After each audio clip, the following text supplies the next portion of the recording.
Tuesday will see the very first state opening of Parliament in the reign of King Charles III. This will be Charlie's first King's speech since his coronation last year, although he did read the last one on behalf of his mater.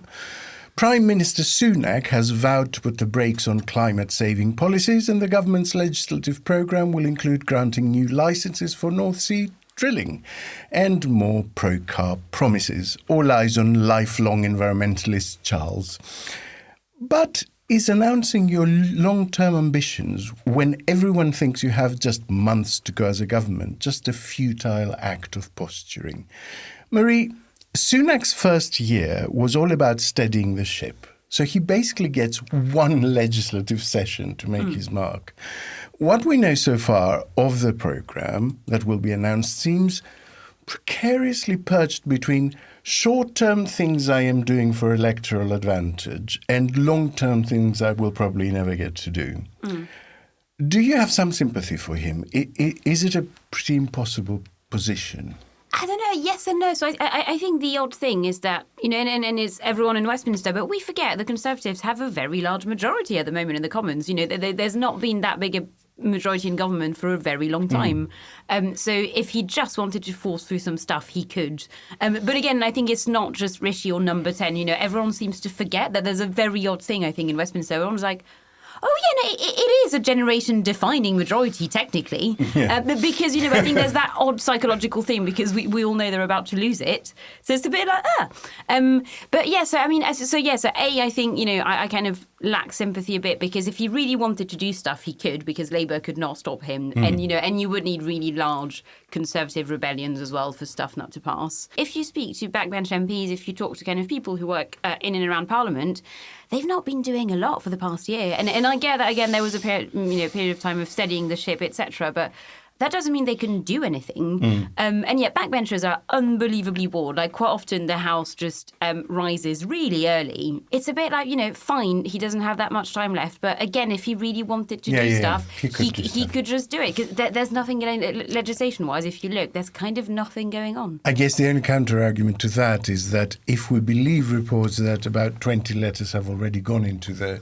1922 committee, he only needs to piss off another 15 people, and there's a sort of leadership election. I don't know, but he'd win. I think he'd win obviously, it would be a massive distraction to have a confidence vote between now and the election. It would be hilarious. But he would win. He would obviously win, and Theresa May won hers.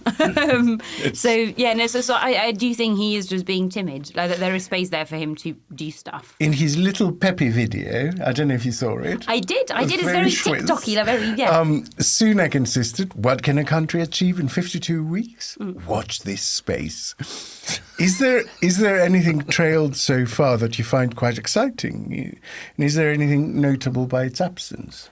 I'm going to go heavy on the latter, I think, because actually I was not incredibly excited by anything.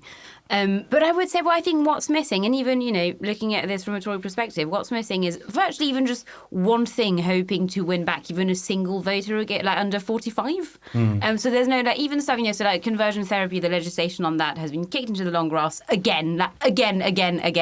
So that's now definitely not going to happen before the election. You've got the renters bill as well, which has been watered down and actually will probably either not achieve much or will start achieving stuff in quite a long time. So it's not going to change anything.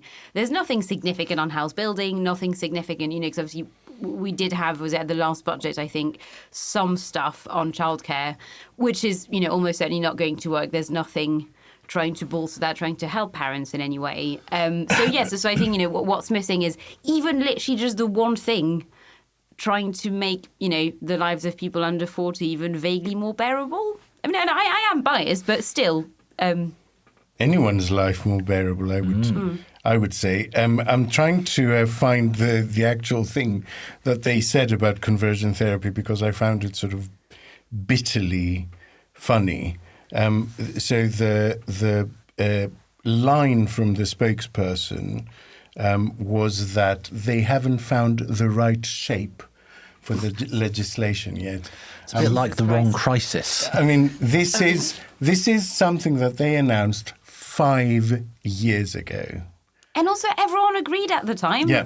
And they haven't found the right shape for it. Triangle.